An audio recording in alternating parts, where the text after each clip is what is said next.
Cycle রেখে আমরা আস্তে আস্তে বাড়িটির একতলায় ঢুকে পড়লাম। বাড়িটির একতলা থেকে সিঁড়ি বেয়ে উঠে পড়লাম দোতলায়। দোতলার সিঁড়ি ধাপে ধাপে উঠে গেছে ছাদের উপর।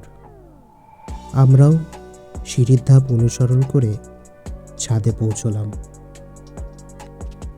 ছাদ থেকে বাড়িটির আশেপাশের অনেকটা জায়গা আমরা দেখতে পাচ্ছিলাম।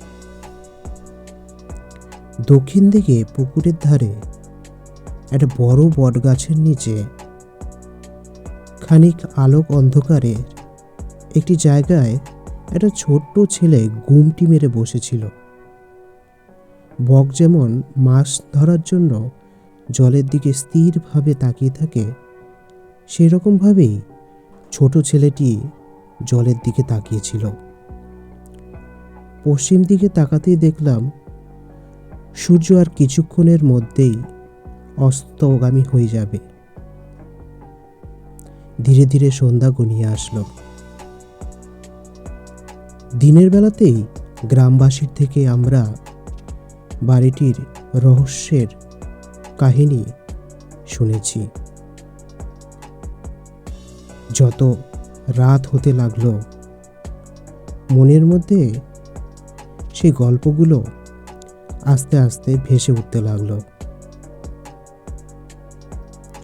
মোবাইলে টর্চ জ্বালিয়ে আমরা দুজন বন্ধু নিজেদের মধ্যে কথা বলতে লাগলাম। চারিদিকে ঝিঝি পোকারা বিস্তর আওয়াজ জুড়েছে। কিছুক্ষণের মধ্যেই একটা অদ্ভুত ব্যাপার ঘটল আমাদের সাথে। আমার মোবাইলের টর্চটা হঠাৎ নিভে গেল। মোবাইলটা হ্যাং করতে শুরু করলো। এরপর অন্ধকারে বসে রইলাম দুইজনে। অন্ধকারের মধ্যেই কেউ কারোর মুখ দেখতে পাচ্ছিলাম না আমরা তখন। হঠাৎ কথার মাঝেই পশ্চিম দিকের খোলা জানলা দিয়ে একটা দমকা হাওয়া এসে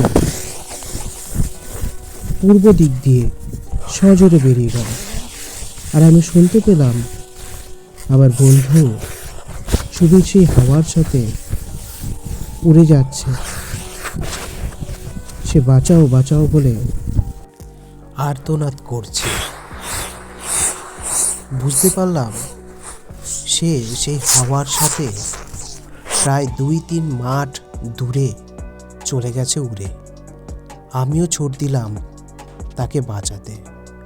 হঠাৎ পূর্ব দিকের জানলা দিয়ে আমি সপাটে নিচে পড়ে গেলাম। এরপর আমার আর কিচ্ছুটি মনে নেই।